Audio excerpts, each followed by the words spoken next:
అలసిన వానికి ఓరడించు మాటలు. సహోదరుడు భక్తి సింగ్ గారి పరిచర్య నుండి సేకరించిన అనుదిన ధ్యానములు. ఏప్రిల్ 19. ఎవడును ఇద్దరు యజమానులకు దాసుడుగా నుండనేరడు. మత్తయి సువార్త 6:24.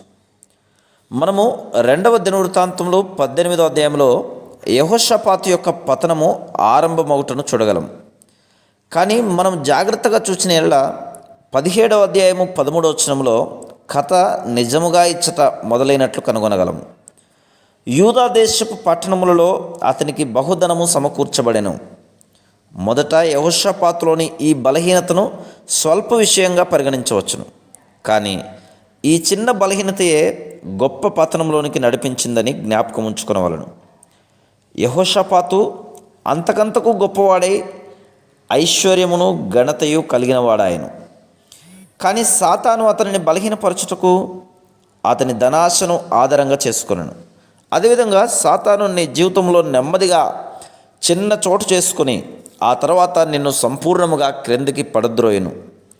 2వ దినవృత్తాంతంలో 18వ అధ్యాయం 1వ వచనంలో యెహోషాపాతు ఆహాబుతో సన్నిహిత సంబంధమును ఏర్పరచుకున్నట్లు చదువుచున్నాం. ఇశ్రాయేలీయులను పరిపాలించిన మిక్కిలి చెడ్డ రాజులలో అహాబు ఒకడు. 1 రాజులు 16వ అధ్యాయము 30 నుండి 33 వచనములు. అటువంటి రాజుతో యెహోషాపాతు వియ్యమొందెను. లోకములో ఐశ్వర్య ఘనతలు గలవారు తమ వలనే ఐశ్వర్య ఘనతలు గలవారితోనే స్నేహం చేయవలనని శోధించబడుదురు.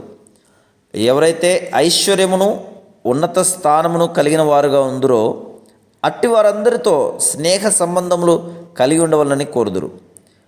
అనేకులు టీ పార్టీలకు విందులకు వెళ్ళనిష్టపడటం గల కారణం మంచి ఆహారం కొరకు మాత్రమే కాక ప్రముఖులైన వ్యక్తులను అచ్చట కలుసుకున్నటకు వీలగునని కూడా వెలెదరు. వారి స్నేహితులతో నాకు ఫలానా వ్యక్తి, ప్రసిద్ధికెక్కిన వ్యక్తి తెలియను, నీవు నా దగ్గరకు రమ్ము, నేను అతనితో మాట్లాడి మన వ్యాపార విషయం లేక నీ ఆఫీస్ సంబంధమైన విషయం వెంటనే సరిచేయబడినట్లు చూచుదును అని ఆ విధంగా చెప్పుకొనుట వారికి ఎంతో తృప్తిని కలిగించును. ప్రపంచంలోని గొప్ప వ్యక్తుల వెంట పరుగెత్తవలనని కోరిక కొన్నిసార్లు విశ్వాసులలో, దేవుని సేవకులలో కూడా కనిపించును. నీవెల్లప్పుడూ నీ పిల్లల విషయము, ఇతరుల పిల్లల విషయము, వారిని కళాశాలలో చేర్పించుటను గూర్చి, వారి వివాహములను గూర్చి ఎల్లప్పుడూ తీరిక లేక ఉన్నేళ్ళ ప్రార్థన కొరకైన నీ భారము క్రమేణా తగ్గిపోచుండును. నీవు లోక సంబంధమైన మార్గములను పద్ధతులను అధికంగా అనుసరించి లోక సంబంధమైన స్నేహితులతో రాజీ పడదువు. నీవు దేవునికి ఆయన వాక్యమునకు అతి తక్కువ ప్రాధాన్యతనిచ్చుదువు. అనేక మంది దేవుని సేవకులు దేవుని సేవలో కూడా లోక సంబంధమైన పద్ధతులు ప్రవేశపెట్టిరి. అటువంటి లోక సంబంధమైన జీవితము నీ జీవితంలో గొప్ప ఆత్మీయ నష్టమును తీసుకుని వచ్చును. Praise the lord.